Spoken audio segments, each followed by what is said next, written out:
రద్దు చేయాలని మున్నేరు ప్రాజెక్టు కట్టి ప్రజలను తాగునీరు, రైతులకు సాగునీరు అందించి సస్యశ్యామలం చేయాలని కోరుతూ కరపత్రాలను గంగావత్ లక్ష్మణ్ నాయక్ కో కన్వీనర్ స్థానిక నెహ్రూ కూడలిలో విడుదల చేశారు.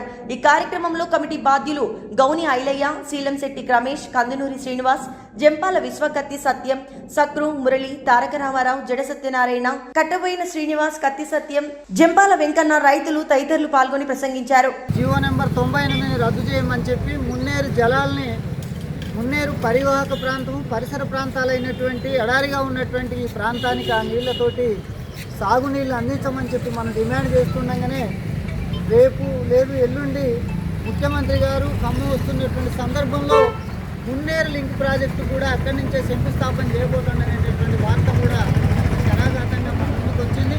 ఇప్పటికి సర్వే దగ్గరనే ఉంది అని చెప్పి మనం భావిస్తున్నాం.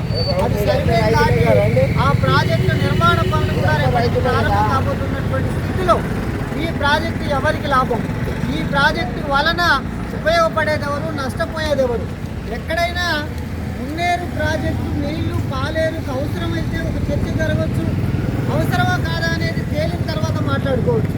ఇప్పటికే పాలేరు జలాశయం ఒకవైపు కృష్ణా నదితోటి, మరొక వైపు గోదావరి నదితోటి అనుసంధానం చేయబడి 3 పంటలకు గ్యారంటీ ఇచ్చేటటువంటి ప్రాజెక్టుగా మారింది.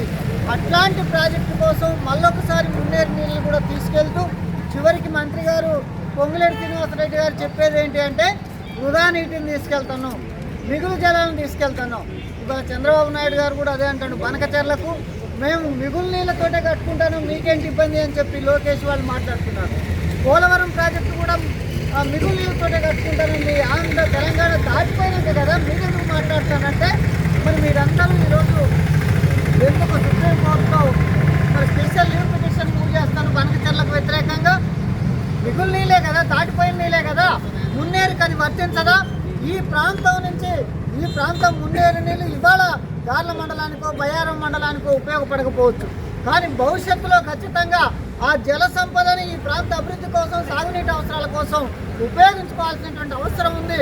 అవి అందుకోసం ఉంటాయి. కానీ ఒక్కసారి మీరు ప్రాజెక్టు కట్టి లింక్ కెనాల్తో పాలేరు తీసుకుపోయిన తర్వాత ఆ నీళ్ల మీద మాకు ఎలాంటి అధికారం ఉండదు, ఈ ప్రాంత ప్రజలకు ఎలాంటి అధికారం ఉండదు, శాశ్వతంగా అప్పులు ఒదిగిపోవడమే అవుతుంది. అందుకని ఎట్టి పరిస్థితుల్లో మున్నేరు నీటిని పాలేరు తీసుకుపోవాల్సినటువంటి అవసరం లేదు, ఆ హక్కు కూడా మీకు లేదని చెప్పి దానికి వ్యతిరేకంగా పెద్ద ఎత్తున ఆందోళన నిర్వహించాల్సినటువంటి అవసరం ఉన్నది. ఇంతకంటే పెద్ద పెద్ద ప్రాజెక్టులే ఆగిపోయినాయి.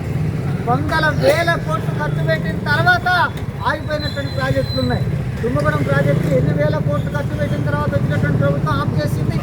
ఈరోజు లగచర్లలో మీరు ఎంత ఖర్చు పెట్టిన తర్వాత అక్కడ ఉన్నటువంటి ఇథనాల్ ఫ్యాక్టరీని ఎత్తేసారు. అందుకని ఖచ్చితంగా మీ సర్వేలు, మీ శంకుస్థాపనలన్నీ కూడా ఇక్కడ ఉన్నటువంటి రైతాంగం, ప్రజలు అఖిలపక్షం అడ్డుకొని తీరుతాయి. ఖచ్చితంగా ఈ ప్రాజెక్టు అవసరం లేనటువంటి ప్రాజెక్టు, ఈ ప్రాంత ప్రజల్ని ముంచేటటువంటి ప్రాజెక్టు, ఖచ్చితంగా ఈ నీళ్ళ మీద ఇక్కడ ఉన్నటువంటి ప్రజలకు హక్కు ఉంది.